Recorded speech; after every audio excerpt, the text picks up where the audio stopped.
All right, welcome. Look, if the word calculus just makes you think of a scary exam, I want you to just toss that idea out the window for a bit. Let's reframe it.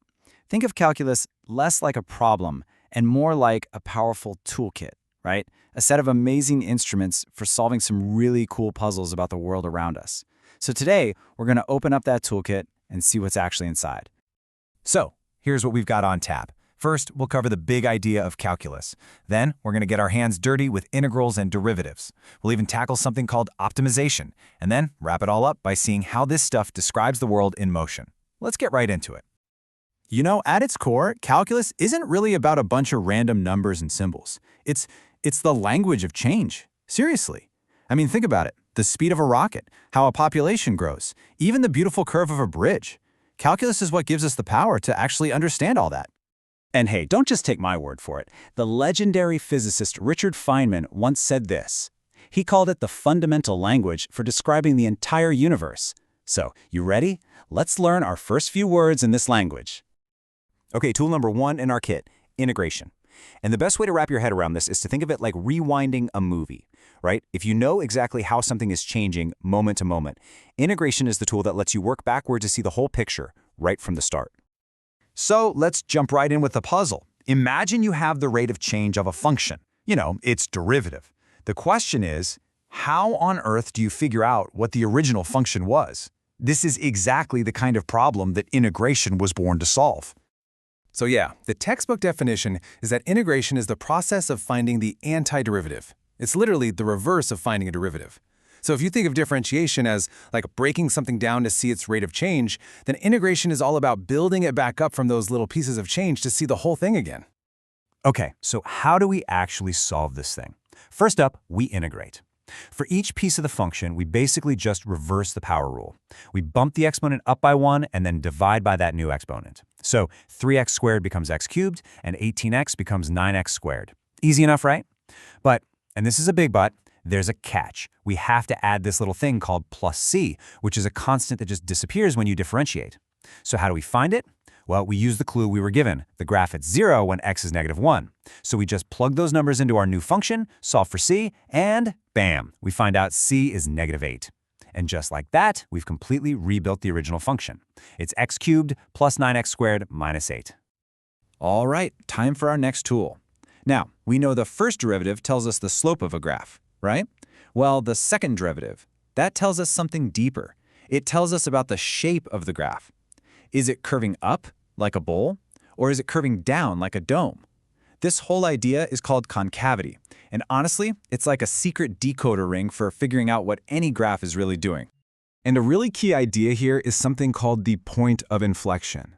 This is that one specific spot on a curve where it switches. It stops curving one way and starts curving the other. And the secret to finding this magical point? You guessed it, it's wherever the second derivative is exactly 0.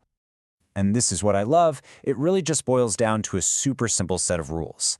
If the second derivative is positive, think concave up, like a cup holding water. If it's negative, think concave down, like a frown. And if it's 0, well, that's where we look for our point of inflection. Cup, frown, 0. That's it.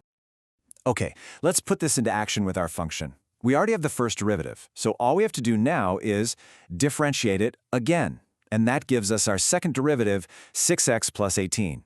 Now, the puzzle wanted to know where the graph is concave down, where it's frowning.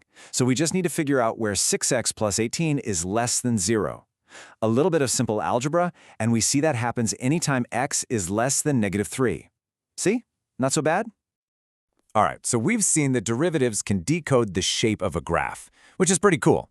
But honestly, that's just scratching the surface. Their real power comes out when we use them to find the absolute best of something, the very peak of the mountain or the lowest point in the valley. And this next tool, optimization, is probably one of the most practical things you can do with calculus, period. We're talking about how businesses maximize profit, how engineers minimize waste. It's all about finding the absolute best case scenario. So let's make this super practical. Imagine for a second that you're a manufacturer. Okay? Your challenge is to design a cylindrical can. It has to hold a very specific amount of liquid, but you want to build it using the least amount of material possible to save money. This is a classic real-world optimization puzzle. All right, so here's what we have to work with. We've got two main formulas. First, the volume formula. That's our rule, our constraint. The can has to hold 20 pi, no exceptions. Second, we have the surface area formula. This basically represents our cost, and it's the thing we want to get as small as possible. And just to make it interesting, there's a twist. The top and bottom cost more than the side, so we've got to factor that in too. Now listen up, because this next part is the key step in pretty much every optimization problem. You see our cost formula? It has two variables in it, radius r and height h. That's a problem. We can't solve it like that. So here's the trick. We use our volume formula to solve for h in terms of r. Then we take that expression and plug it right into our cost formula. What we're left with is a beautiful cost function that depends on just one single variable, the radius. And that brings us to the million-dollar question. We now have a function that tells us the cost for any radius we can dream of. So, how do we find the one exact radius that makes the cost as low as it can possibly go? What does that lowest point on a graph even look like? And here it is. This is the heart of optimization.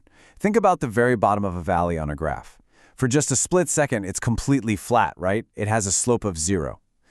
So to find our minimum cost, all we have to do is take the derivative of our cost function and find the exact spot where that derivative equals 0. That's our sweet spot. And this is just so cool. It shows you the real power of this tool. After we set that derivative to 0 and do the algebra to solve for r, we find the perfect dimension, the absolute ideal radius that gives us the cheapest possible can, is exactly 2 centimeters. Calculus just handed us the most efficient design on a silver platter. Okay, one last section, and this is where it all really comes together. We've been talking a lot about rates of change, and what's a better example of that than things, well, moving? Derivatives are the language we use to describe how an object's position, its velocity, and its acceleration are all beautifully connected. And it's actually incredibly elegant. Velocity, that's just the rate of change of position. So it's the first derivative of the position function. And acceleration, well, that's just the rate of change of velocity, which makes it, you got it, the second derivative of the position function. See, it's all connected, one layer after another.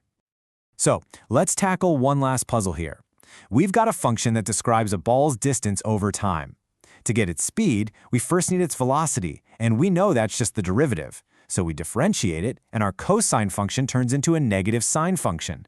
Now, speed is just the absolute positive value of velocity. And think about a sine wave. It just goes up and down, right? The highest it ever gets, positive or negative, is its amplitude. That's the number right out in front.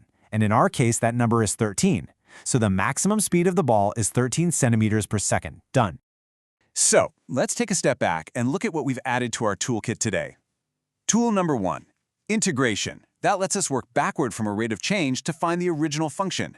Tool number 2, the second derivative. That's our secret decoder for a graph's shape.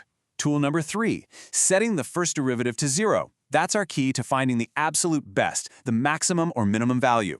And finally, tool number 4, derivatives in motion, which let us connect position, velocity, and acceleration. 4 amazing tools. Think about it. We've seen how these tools can help design a cheaper product, find a hidden pattern in a graph, and even describe how things move. The possibilities are, literally endless. So I'll leave you with this question.